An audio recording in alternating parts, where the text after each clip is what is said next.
Termiz shahrida viloyat hokimining sport federatsiyalari rahbarlari, ijrochi direktorlar, sport ta'limi muassasalari rahbarlari bilan uchrashuvi o'tkazildi.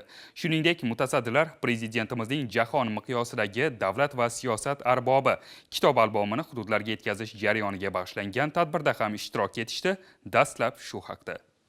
Viloyat hokimi Termiz davlat muhandislik va agrotexnologiyalar universitetida sport federatsiyalari rahbarlari, ijrochi direktorlari, sport ta'limi muassasalari rahbarlari hamda murabbiylari bilan uchrashuv o'tkazdi. Shuningdek, unda sport turlari bo'yicha yoshlarni seleksiya qilish va musobaqalarga tayyorlash yo'nalishlaridagi ishlar hamda erishilgan natijalar ko'rib chiqildi. Tanqidiy tahliliy bo'lib o'tgan yig'ilishda yil davomida sohada amalga oshirilayotgan ishlar bo'yicha mas'ullarning hisobotlari tinglandi. Belgilab berilgan vazifalar ijrosini ta'minlash va kelgusi yildagi asosiy bajarilishi lozim bo'lgan ishlarni belgilab olish yuzasidan mutasaddilarga zarur topshiriqlar berildi. Shuningdek, voha olimlari va ilmiy izlanish olib borayotgan mutaxassislar tomonidan Angor tumanida yashil belbog' barpo etish uchun tanlab olingan 220 gektar yer maydonining tuproq va iqlim sharoitlari bo'yicha ilmiy tadqiqot anjumani bo'lib o'tdi.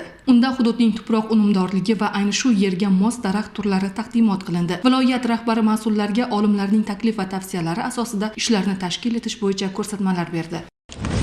Termiz shahridagi 9-maktabda prezidentimiz Shavkat Mirziyoyevning jahon miqyosidagi davlat va siyosat arbobi kitob albomini hududlarga yetkazish jarayoniga bag'ishlangan tadbir bo'lib o'tdi. Unda viloyat hokimi, ta'lim sohasi mas'ullari, shuningdek shahar va tumanlar mutasaddilari ishtirok etishdi. Tadbir doirasida 15 ta shahar va tuman maktabgacha va maktab ta'limi bo'limlari rahbarlariga kitob albomlarining ilk to'plami tantanali ravishda topshirildi. Shundan so'ng prezident asarlaridan iborat ma'rifat karvoni viloyatning barcha hududlariga jo'natildi. Surxondaryo viloyati bo'yicha jami 967 ta maktabga 1774 ta kitob albom yetkazilishi rejalashtirilgan. Ushbu nashr o'quvchilarda yetakchilik, mas'uliyat, vatanparvarlik va keng fikrlash kabi fazilatlarni shakllantirishda muhim ahamiyatga ega. Kitob albomlar ta'lim muassasalariga yetkazilganidan so'ng ular kelajak soatlari, maktab kutubxonasi fondi hamda turli ma'rifiy tadbirlarda qo'shimcha manba sifatida foydalaniladi.